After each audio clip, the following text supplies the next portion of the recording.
Hi, and welcome to Journeys in Faith with Anne DeSantis here on this Friday evening. It's great to be here with you on my YouTube channel and on Facebook.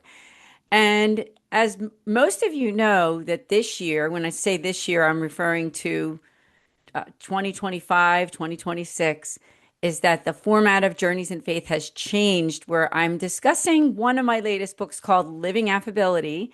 It's a 40-day meditational all about the virtue of affability, which has been demonstrated by many of the saints and written a little bit about by St. Thomas Aquinas in his greatest writing of the Summa Theologica.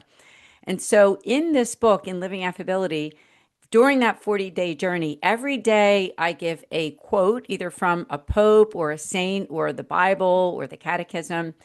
I also give a description, a call to action, a prayer.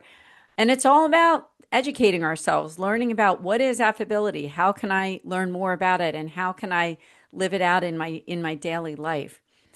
And so what I'm doing during this podcast is for each of the series, each of the times that we meet here on YouTube, is that I'm discussing one of the chapters. So for this one, we are on chapter 4, or I should say day 4. And I'm going to read the quote, which is from St. Therese of Lisieux. And it is reaching the despondent. A word or a smile is often enough to put fresh life into a despondent soul. And I'll read a little bit what I wrote in this chapter. It says that St. Therese of Lisieux is known for her little way, a path of holiness through small acts of love, patience, and self sacrifice. Even in the convent where she encountered difficult personalities, she chose kindness over frustration. One particular elderly nun often tested her patience. Yet instead of reaching an irritation, Therese responded with attentiveness and gentleness. She listened with such sincerity that the nun truly believed that they were dear friends. This is affability in action, a quiet strength that chooses love over resentment. And I think that really sums it up. In fact, she was one of the saints that I mentioned in my dissertation, The Virtue of Affability and Its Relevance in Modern Evangelization. And as many of you know, I finished that defense of the dissertation in 2024, October 18th of 2024, which is the Feast of St. Luke. And I refer to her quite often because I do believe that she taught us that little way. She teaches us the way to be patient. You know, all of us deal with people who are angry in our lives. I mean, if you live in a family, it's going to happen. It's going to happen more than once, maybe a couple times a day, in fact. But I think when we take a step back and we realize that in being patient and learning how to pause and learning how to pray more often, that we are able to overcome those temptations to getting angry and not to be despondent about it, right? Just to take a look at the saints and use them as our models and ways that we can become more kind and more affable. And then I'll just go on a little bit more in the chapter. I say here that in our own lives, we encounter people who challenge us, whether it's a spouse, a family member, a colleague, or even a stranger. Tensions rise, words become sharp, and our patience wears thin. Yet, as Catholic Christians, we are called to a higher response, to offer kindness instead of anger, a smile instead of harsh words.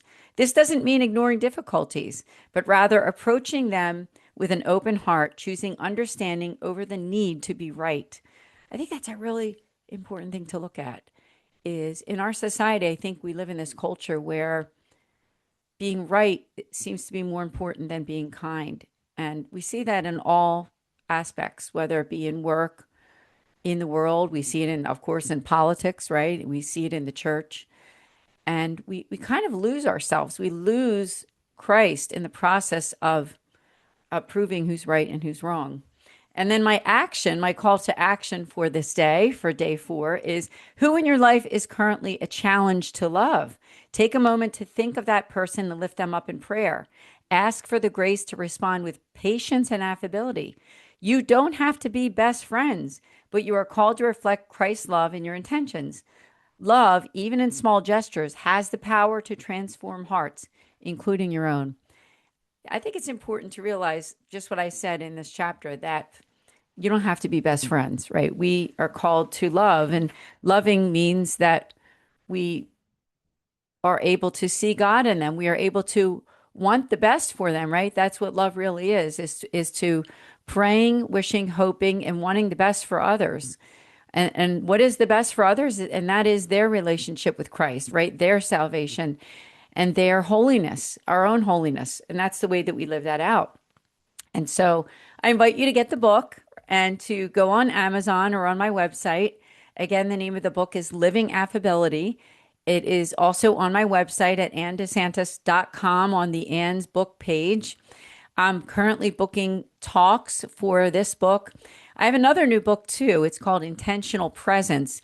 And this is the first book that I've written that is actually in the first person, that I wrote in my own words and in my own, with my own stories and my own, my own worldview, which is, of course, the Catholic worldview.